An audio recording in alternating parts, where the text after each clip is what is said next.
My name is Colleen Day. I'm a conservator working for Parks Canada in the Atlantic region. If you do a risk assessment on the petroglyphs, there's two factors that are affecting them. One is people, because they're very, very subtle on the rock. So it's really easy to drag a canoe over them or decide that you're going to scratch your own initials in them or decide to do a rubbing of the ones you can see and not know that you're damaging it.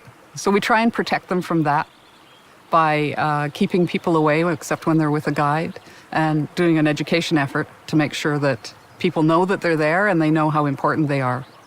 The other factor that's affecting them is the environment. And that's more difficult to protect them against and keep them where they are.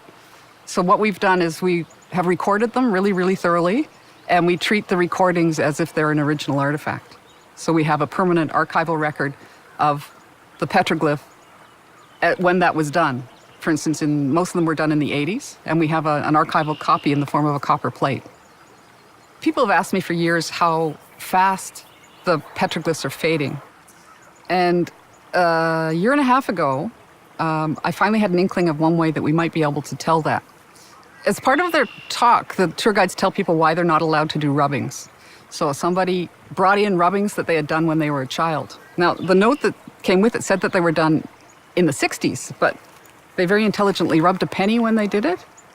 So I can tell from the rubbing on this penny that it was actually done in 73. And it includes this very famous image of the caribou.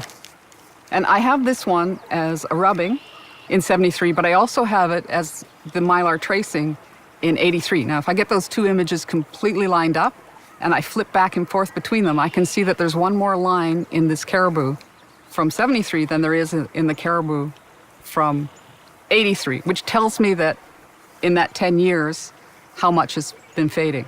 And if we had more of the rubbings, I think that we could tell more about how fast they're fading. It has another consequence in that it made me realize that the Mylars not only document the image, but they're also time sensitive. So they're exactly what the image was in 83. And that means that we should keep them in an archival storage situation as well, because they provide information that you can't get from the rock today.